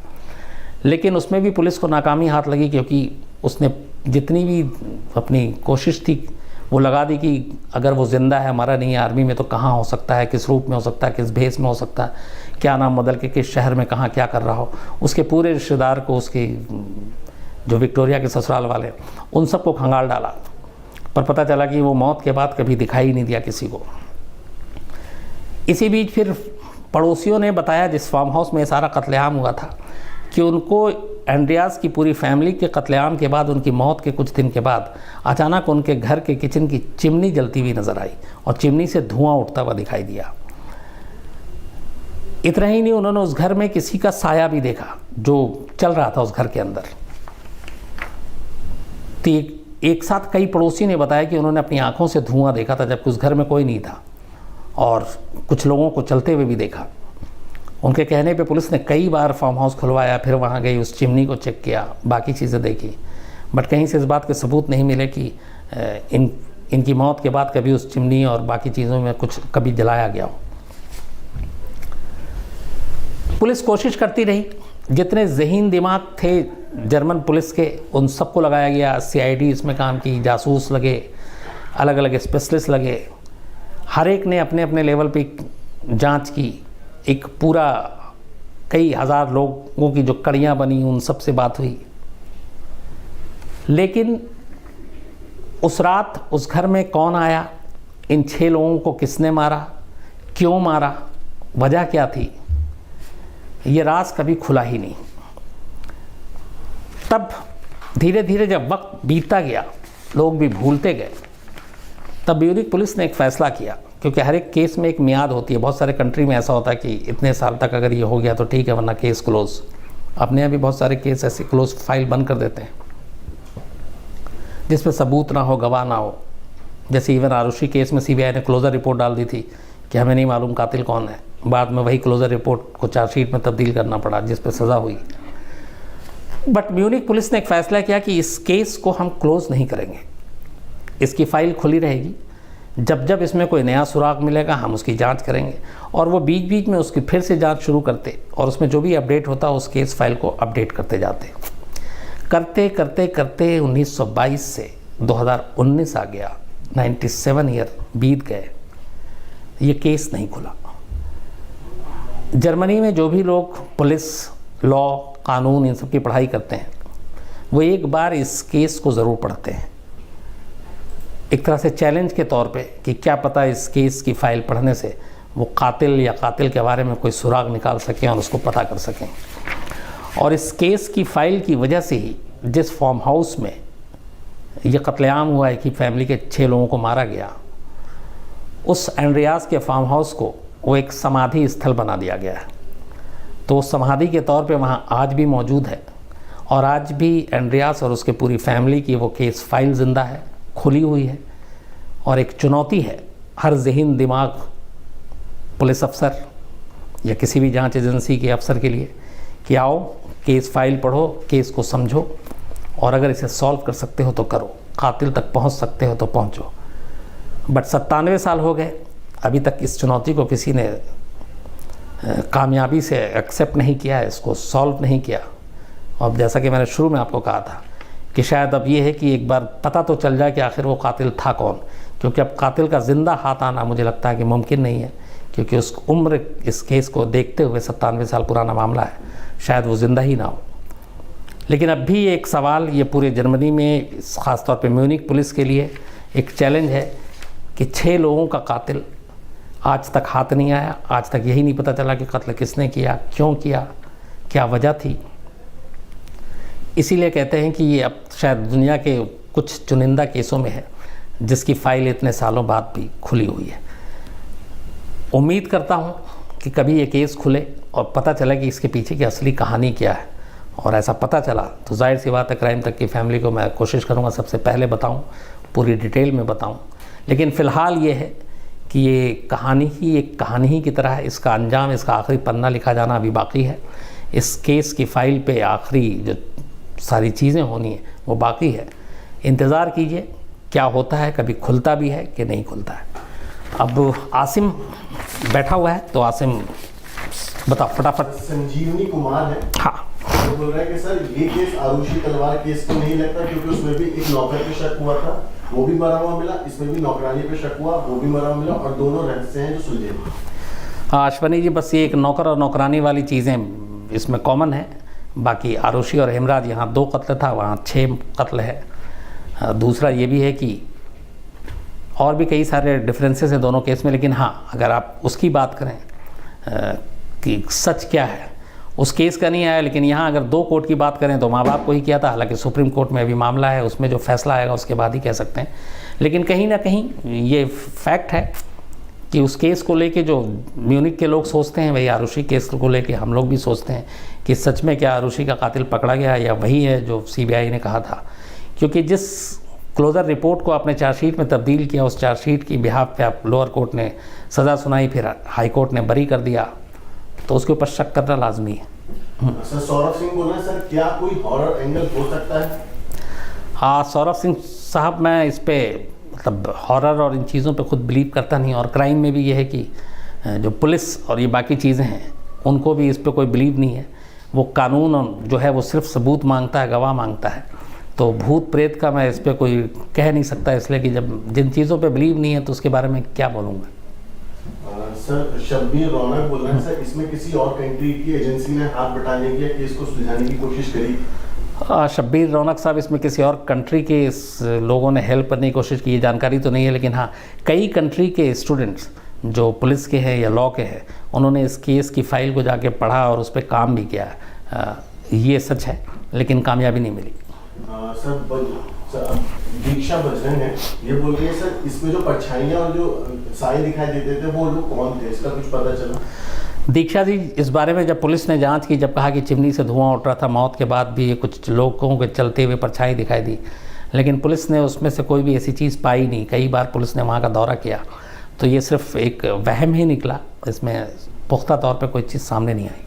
सर कमल वर्मा बोल रहे हैं कि हो सकता है कोई पुरानी दुश्मनी के कारण कुछ कॉन्ट्रैक्ट किलिंग वगैरह हो और ऐसे बियाबान में भागते होंगे। कमल साहब, इसमें कुछ भी हो सकता है। पुरानी दुश्मनी हो सकती है, किसी की रंजिश हो सकती है, किसी पड़ोसी की रंजिश हो सकती है। लेकिन कहना ये पड़ेगा कि जो भी कातिल है वो नहायत शातिर, नहायत चालाक। 2023 13 साल पुरानी बात है। बेंगलुरु में एक हस्बैंड वाइफ रहा करते थे और दोनों बहुत ही पढ़े लिखे। हस्बैंड एक बड़ी कंपनी, बल्कि इन्फोसिस, वहाँ सॉफ्टवेयर इंजीनियर और वो मैनेजर के पोस्ट पे काम कर रहा था। उसकी वाइफ, वो यूपी की रहने वाली प्रियंका, वो बेंगलुरु में ही एक नामी प्राइवेट स्कूल में टीचर थी। 2007 में दोनों की शादी हुई थी। शादी को 3 साल बीत चुके थे। तो 2010 की बात थी और तारीख थी 10 अगस्त। सुबह सुबह करीब 7:30 बजे बेंगलुरु के एक इलाके में एक पुलिस स्टेशन है जिसका नाम है हुलीमावु पुलिस स्टेशन। हुलीमावु पुलिस स्टेशन में एक फ़ोन आता है। फ़ोन इंस्पेक्टर सुनते हैं जो उस थाने के इंचार्ज थे, और उन्हें बताया जाता है कि उसी हुलीमावु के एक फ्लैट में एक कत्ल हुआ है। अब वो पूरा पॉश एरिया और वहाँ पे इस तरह के क्राइम होते नहीं, तो हुलीमावु पुलिस स्टेशन के लिए बड़ी शॉकिंग खबर थी। खैर, टीम भागते हुए वहाँ तक पहुँचती है, उस फ्लैट में जाती है। जब फ्लैट के अंदर दाखिल होती है तो एक अजीब सा मंजर देखती है कि एक लेडी कुर्सी पर बैठी है। उसके दोनों हाथ कुर्सी के हत्थे से बंधे हुए हैं रस्सियों से। गले पे तेज धार हथियार के निशान हैं और वो कुर्सी पर ही बैठी हुई लुढ़की हुई है। उसकी जान जा चुकी थी। अब पंचनामा होता है, पुलिस की टीम पूछताछ करने के बाद सबसे पहले उस डेड बॉडी को अस्पताल भेजती है। और अब चूंकि उस घर में 2 ही लोग रहते थे तो दूसरे शख्स से पूछताछ होती है। कत्ल प्रियंका का हुआ था, जो बेंगलुरु के एक प्राइवेट स्कूल में टीचर की जॉब किया करती थी। और प्रियंका का पति था सतीश कुमार, जो एक सॉफ्टवेयर इंजीनियर इन्फोसिस कंपनी में, बेंगलुरु के नामी इन्फोसिस कंपनी में मैनेजर के पोस्ट पर था। अब सबसे पहले पुलिस सतीश से ही पूछताछ करती है। उसकी हालत बहुत ख़राब, रो रो कर 3 साल पहले ही शादी हुई थी। तो उसने पुलिस को जो बयान दिया वो ये था कि वो हर रोज़ सुबह पाबंदी से 5:30 बजे उठकर जॉगिंग के लिए जाया करता था। प्रियंका को सुबह सुबह उठना इतना पसंद नहीं था, और फिर होता भी था तो वो स्कूल, चूँकि उसकी अर्ली मॉर्निंग की होती थी, और सतीश को करीब 10 बजे दफ्तर पहुंचना होता था। प्रियंका 7:30 बजे निकलती थी, तो वो उठती भी थी तो जॉगिंग के लिए नहीं जा पाती थी, उसके पास वक्त नहीं था। इसलिए सतीश हमेशा अकेले ही जॉगिंग पर जाया करता। उसने पुलिस को बताया कि 10 अगस्त की सुबह वो जॉगिंग पर था, तभी थोड़ी देर में ही उसकी वाइफ का उसके मोबाइल पे कॉल आया, और उसने कहा कि कुछ पेपर वाले आए हुए हैं, 2 लोग हैं, और वो घर की रद्दी ख़रीदने की बात कर रहे हैं। मैंने मना कर दिया है, लेकिन वो जा नहीं रहे हैं, कह रहे हैं कि मैडम दे दीजिए कुछ भी, सुबह सुबह का वक्त है, बौनी हो जाएगी।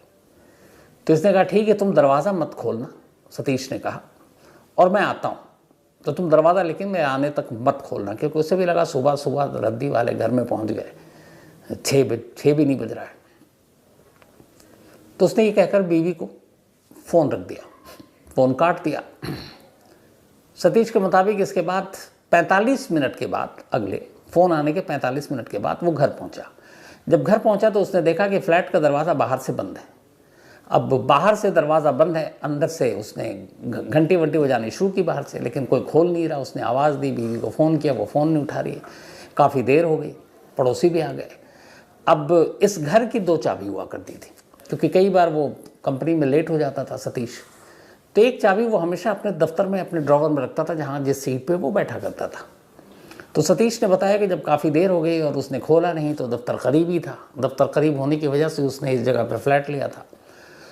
तो फिर सुबह सुबह दफ्तर पहुंचता है, दफ्तर में जाकर अपने केबिन से घर की चाबी लेता है, वापस आता है और दरवाज़ा खोलता है। जब दरवाज़ा खोलता है तो उसकी रूह कांप जाती है। सामने कुर्सी पर उसकी बीवी की लाश पड़ी थी, दोनों हाथ कुर्सी से बंधे हुए थे, गला कटा हुआ था।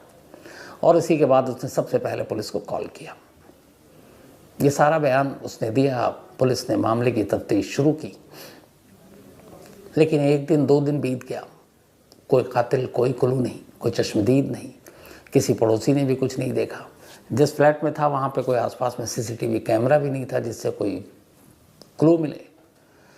तो बेंगलुरु पुलिस, ख़ासतौर पर ये होलीमाबू पुलिस, परेशान, क्लूलेस, कातिल या कत्ल की वजह के बारे में कोई जानकारी नहीं।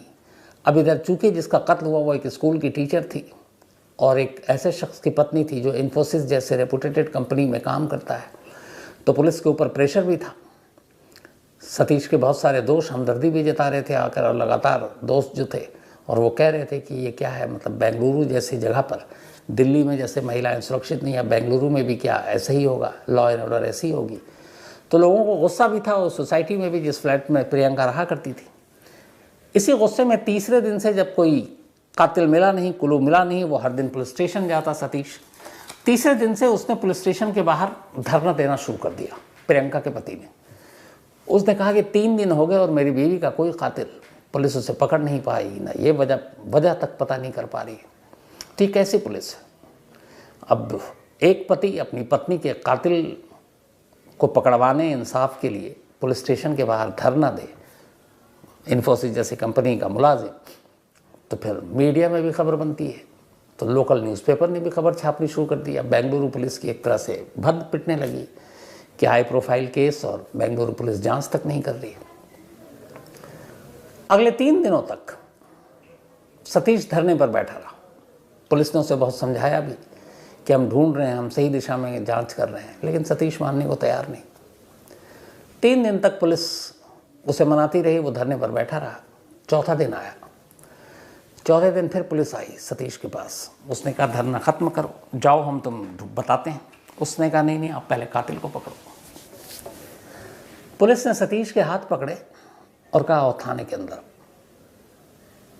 सतीश सकपकाया, पुलिस उसे थाने के अंदर ले गई।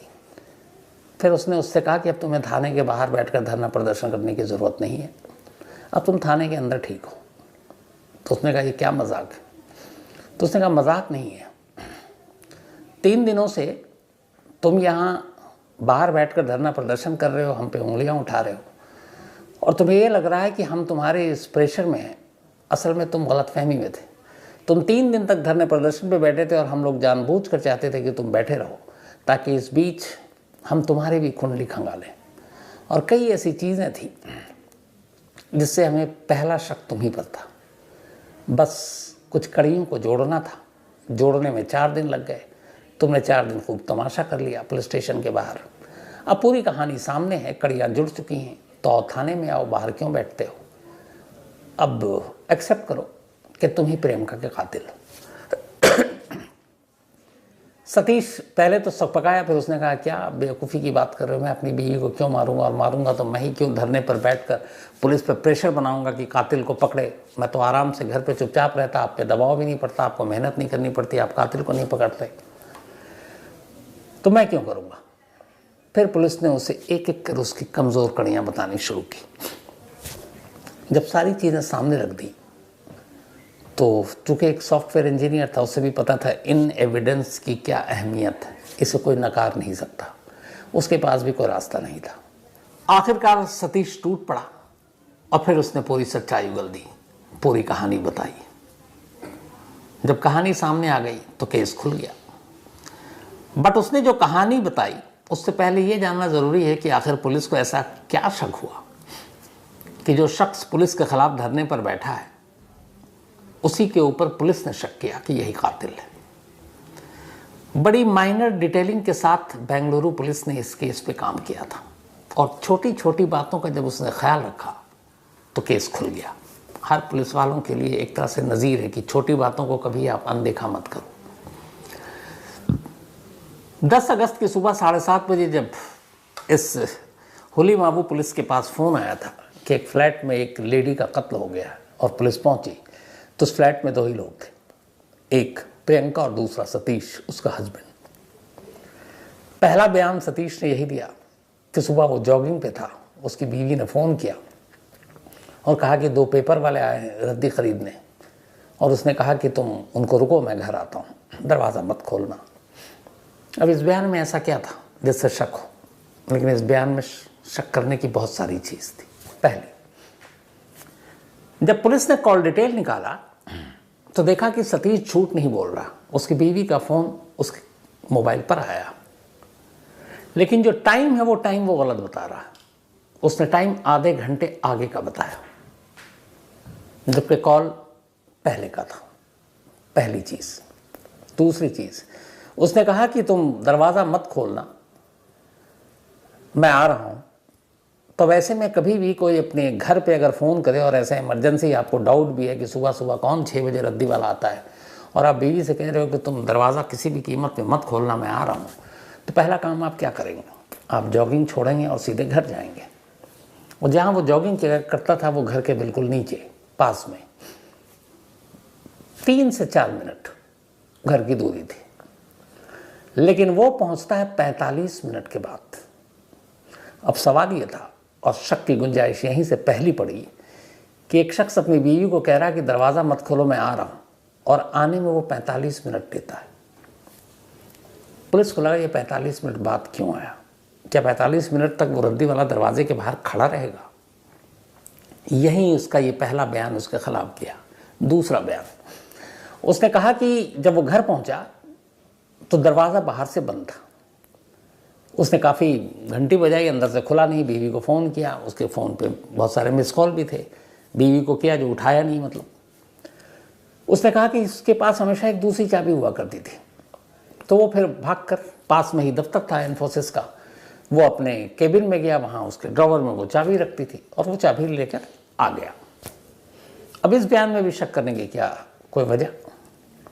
लेकिन पुलिस ने जब तफ्तीश की तो ये पता चला कि ये सही है। ये सुबह 10 अगस्त की अपने दफ्तर गया था और दफ्तर से लौट कर भी आया था। इसमें कहीं झूठ नहीं बोला। तो जब दफ्तर गया और लौट कर आया तो फिर शक क्यों करें? यहाँ पे भी एक शक था जहाँ पुलिस ने दिमाग लगाया। एक शख्स जो सुबह सुबह जॉगिंग करने के लिए निकलता है, अमूमन या तो फ़ोन अपने पास रखता है या पर्स। कई लोग होते हैं जो बाहर उस वक्त चाय पीते हैं या कुछ और, बस ये 2 चीज़। इसके अलावा अगर वो अकेला है, घर की चाबी भी रख सकता है। लेकिन कोई भी शख्स सुबह सुबह जॉगिंग करने गया हो, उसके बाद वापस घर आना, नहाना है, धोना है, फिर तैयार होना, फिर ऑफिस जाना है, वो अपने ऑफिस का आईडी कार्ड लेकर जॉगिंग करने नहीं जाएगा कभी ज़िंदगी में। अब ये शक क्यों आया? वो इसलिए कि जो केबिन है और जहाँ पे इसने आई कार्ड रखा था, वो चाबी रखी थी अपनी, हर दफ्तर में, हमारे दफ्तर में भी है, उसमें ये होता है कि आपका इलेक्ट्रॉनिक कार्ड होता है एक, और आप पंच करते हैं, दरवाज़ा खुलता है।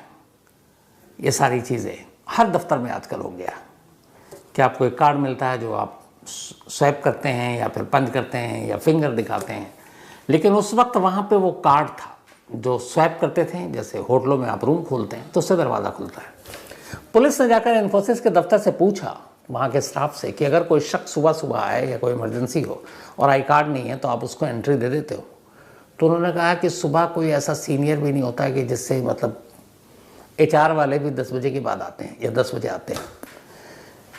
तो वहाँ एक नहीं, कई हर जगह पे उसको लगाना, 3-4 जगहों से कार्ड स्वैप करके तब गुजरना होता था। तो कहीं भी इसने कार्ड स्वैप नहीं किया। फिर ये चाबी कैसे ले आया? तो पुलिस को ये शक हुआ। पुलिस से पता चला कि वहाँ पे ये आया तो था लेकिन बिल्डिंग में घूम कर निकल गया, अपने केबिन तक नहीं गया। ये दूसरा शक जो इसके खिलाफ गया। इसके बाद पुलिस ने फिर और कुंडली खंगालनी शुरू की तो पता चला कि सुबह इसकी बीवी ने कॉल किया था इसे, जो इसने बयान में दिया, जिसमें कहा रद्दी वाले को अंदर मत आने देना। लेकिन जब पुलिस ने उस कॉल के डिटेल निकाला तो देखा कि जहाँ से कॉल किया गया और जहाँ से रिसीव हुआ, दोनों का लोकेशन एक ही जगह दिखा रहा है, दूर नहीं है। तो फिर इसका मतलब यही हो सकता है कि उसने अपनी बीवी का कत्ल किया, उसके बाद बीवी का फ़ोन उठाया, ख़ुद को एक कॉल किया और ख़ुद ही कॉल को छोड़ दिया 30-40 सेकंड तक रिसीविंग मोड में, फिर कॉल बंद कर दिया और उसके बाद निकल गया। तो ये सारी चीज़ें आई। पुलिस ने उससे पूछा, उसने कहा यही किया था। तो अब कातिल पुलिस की गिरफ्त में था। सिर्फ एक चीज़ जाननी थी, जिस शख्स की शादी को अभी सिर्फ 3 साल हुए हैं, शादी भी उसने अपनी मर्जी से की, अरेंज मैरिज थी लेकिन उसकी हामी थी उसमें, फिर उसने उसका कत्ल क्यों किया? और कत्ल किया तो ये तरीका उसने कैसे चुना कि अपनी बीवी को कुर्सी पर बैठकर पहले हाथ बांधा? क्या उसने अपनी बीवी के हाथ जिंदा रहते हुए बांधे थे या कत्ल करने के बाद उसको कुर्सी पर बिठाया? और वजह क्या थी? उसने अपनी बीवी का कत्ल क्यों किया? तो फिर आगे की कहानी सतीश ने बताई। शुरुआती कड़ियां तो पुलिस ने जोड़ दी। 2007 में सतीश की प्रियंका से शादी हुई थी। सतीश बेंगलुरु का रहने वाला था, वहीं पैदा हुआ, वहीं पला बढ़ा। सतीश के माँ बाप को एक लड़की की तलाश थी। इत्तेफाक से प्रियंका बेंगलुरु पहुंची, यूपी की रहने वाली, और वहाँ के DPS स्कूल में उसको एक टीचर की नौकरी मिल गई। वहाँ नौकरी करने लगी, दिखने में अच्छी, ठीक ठाक नौकरी, पढ़ी लिखी। सतीश के घर वालों को लड़की बहुत पसंद आ गई। उन्होंने सतीश को दिखाया, सतीश को भी वो अच्छी लगी। तो दोनों परिवार की सहमति से 2007 में शादी हो गई। अब शादी के बाद एक नई कहानी शुरू होती है। होता यह है कि जो उसने पूरी कहानी सुनाई, अब चूंकि हालांकि प्रियंका इस दुनिया में नहीं है इसलिए उसका पक्ष क्या होगा ये कहा नहीं जा सकता, लेकिन जो उसकी रिकॉर्ड पर कहानी है सतीश की, ये 1 साइडेड है। दूसरे साइड का मैं भी नहीं बता सकता आपको, क्योंकि उसको बताने के लिए उसका जिंदा होना ज़रूरी था। तो जो सतीश के साइड की कहानी पूरी है, जो कत्ल की वजह, वो उसने जो पुलिस में बताया, बयान दिया, वो ये है कि शादी के वो शुरू से ही अपने गले में एक लॉकेट पहना करता था। उस लॉकेट में 2 तस्वीरें हुआ करती थी, एक उसके माँ की, एक बाप की। जब शादी हो गई तो प्रियंका ने जब वो लॉकेट देखा और तस्वीरें देखी तो पहली बार उसने ये कहा कि तुम ये अपने मम्मी पापा की तस्वीर हटा दो और इसमें सिर्फ मेरी तस्वीर लगाओ। ये पहली चीज़ हुई। फिर उसने कहा ये अपने माँ बाप के साथ ही रहता था। कुछ वक्त के बाद प्रियंका ने कहा कि अब मम्मी पापा के साथ नहीं रहना, अलग रहते हैं कहीं अलग चलकर। सतीश जाना नहीं चाहता था, लेकिन माँ बाप ने कहा कि ठीक है, चाहती है बहू तो चले जाओ। अब वो अलग आ गया, अलग रहने लगा। लेकिन इसके बाद सतीश अपने माँ बाप से मिलने जाए तो प्रियंका को वो भी ठीक नहीं लगे, तो उसको लेके झगड़ा शुरू होता था। इस दौरान में प्रियंका लगातार अपने मम्मी पापा से बात कर रही होती, तो जब भी वो बात करती, सतीश उसको बात करते हुए देखता तो उसके अंदर एक गिल्ट आता कि इसके रिश्ते तो इसके माँ बाप के साथ वैसे ही हैं, डेली बातचीत होती है, लेकिन इसकी वजह से मैंने अपने माँ बाप को कहीं छोड़ दिया। तो ये गिल्ट उसके अंदर था कि मुझे शायद नहीं छोड़ना चाहिए था। लेकिन फिर भी दोनों साथ रह रहे थे झगड़े लड़ाई के बीच में। लेकिन फिर जुलाई 2010 में सतीश एक ज़मीन खरीदता है और उस ज़मीन पे उसको अपना एक घर बनाना था। जब उसने ज़मीन खरीद लिया तो अब भूमि पूजन होनी थी, और भूमि पूजन की तारीख जो थी वो अगस्त के पहले हफ्ते में थी। सारी तैयारी हो गई, भूमि पूजन होनी थी जिस दिन, सब हो गई। प्रियंका के माँ बाप भी यूपी से पहुँचे, इधर सतीश भूमि पूजन में बिजी है। तभी सतीश के माँ बाप भी भूमि पूजन में पहुँच गए। जब वो पहुँचे तो प्रियंका वहीं पर थी। उसने उन्हें देखकर वापस लौटा दिया। उन्होंने कहा कि ये आपकी नहीं, ये हमारी अपनी ज़मीन है, हम पति पत्नी की, हमने अपने पैसे से ख़रीदा है, तो इसमें आपका कोई लेना देना नहीं है, तो इसलिए आप इस भूमि पूजन से दूर रहे। बहू के मुँह से ये बात सुनकर सतीश के माँ बाप लौट गए। इत्तेफाक से ये बात सतीश को पता चल गई। जिस दिन ये पता चली उसी दिन सतीश ने ठान लिया कि अब वो प्रियंका से बदला लेगा और वो उसे मारेगा। और इसी के बाद उसने पूरी प्लानिंग की। अब प्लानिंग ये कि कत्ल कैसे करें और कैसे ये एक लूटपाट लगे। अगस्त फर्स्ट वीक की बात थी, चौथे या पाँचवें दिन भूमि पूजन हो गया, लेकिन वो अनजान बना रहा कि उसके माँ बाप को प्रियंका ने लौटा दिया और उसे कोई जानकारी इस बारे में। अब भूमि पूजन से प्रियंका बहुत खुश थी, तो उसी दौरान 2-3 दिन के बाद वो एक बहुत बड़ी पेंटिंग लेकर आता है। उस पेंटिंग में प्रियंका की तस्वीर थी, बड़े साइज की।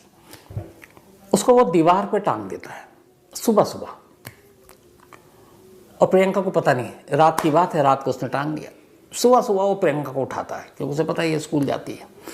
उठाने के बाद कहता है कि तुम्हारी आंखों पे पट्टी बांधनी, मुझे एक सरप्राइज लाया हूँ तुम्हारे लिए गिफ्ट। प्रियंका खुश हो जाती है, कहते हैं हमारा भूमि पूजन है, अब हमारा ये बनेगा। उसके बाद जहाँ पे उसने पेंटिंग लगाई थी उससे पहले ही उसको कमरे में ही उसने उसकी आंखों पे पट्टी बांध दी और उस पेंटिंग के ठीक सामने एक चेयर रख दी और बोला कि अब तुम इस कुर्सी पे बैठ जाओ और जब मैं कहूँगा तभी तुम आंखें खोलना।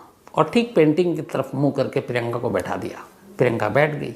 उसके बाद उसने धीरे से उसकी आंखों की पट्टी खोली।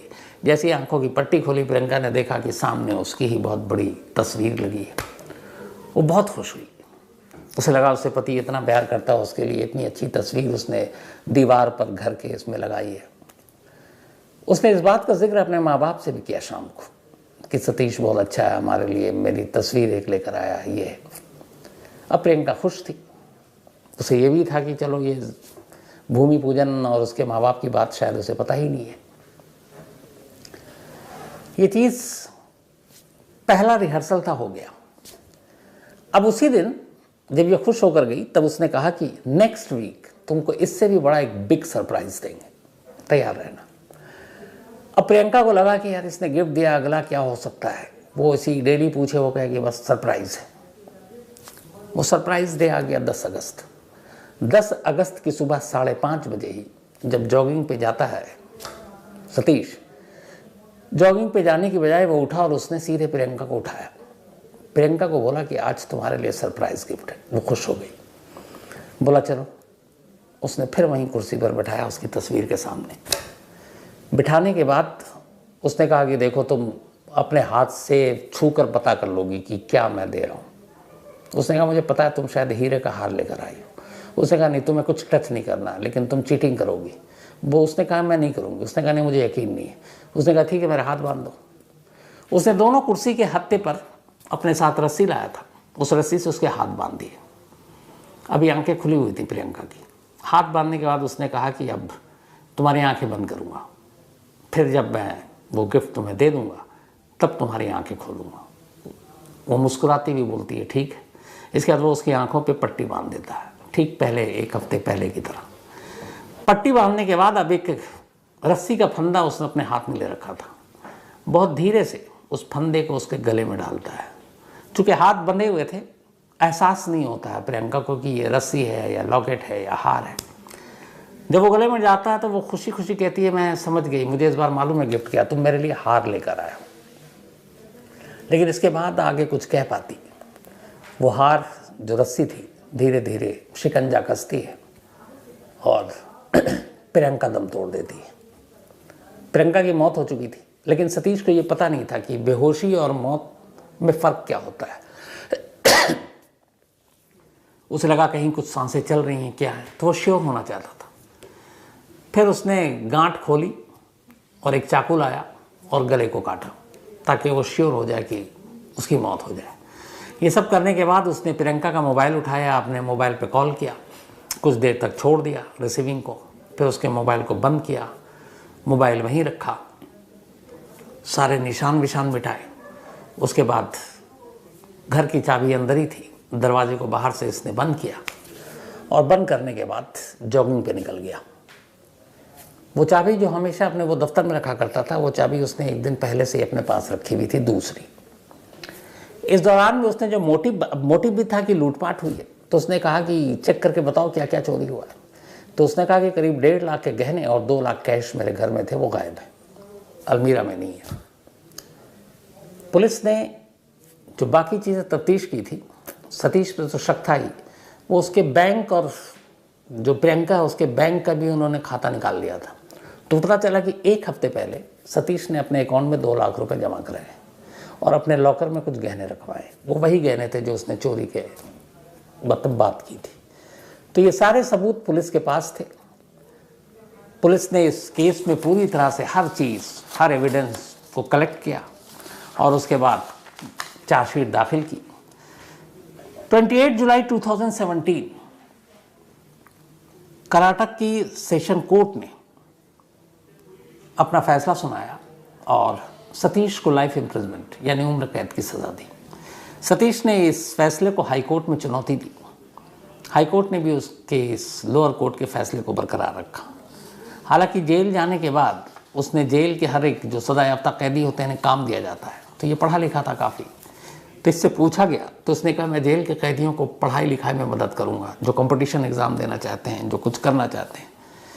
तो फिर इसने वहाँ के कैदियों को पढ़ाना शुरू किया और कहते हैं कि इसके पढ़ाई में बहुत सारे कैदियों ने डिग्रियाँ भी ले ली। ये एक अच्छा टीचर बन गया। अपने इसी अच्छे चाल चलन की इसने हवाला देते हुए फिर हाई कोर्ट में दोबारा वो कहा कि मेरी सज़ा पे गौर करे, मुझे रहम दें। लेकिन अदालत ने ये कहा कि चलो ठीक है, तुम्हारा जेल में अच्छा है, तुम पढ़ा लिखा रहे हो, तो जो उम्र कैद के साथ तुम्हें जुर्माने की रकम दी गई है कि ये जुर्माना भी भरना होगा, वो रकम माफ़ करते हैं, लेकिन रहोगे तुम जेल में, क्योंकि इस जेल में जो तुम अच्छा काम कर रहे हो उसके लिए उस बुरे काम को तुम नहीं माफ़ किया जा सकता जो तुमने किया था। तो आज की तारीख में भी सतीश जेल में अपनी उम्र कैद की सज़ा काट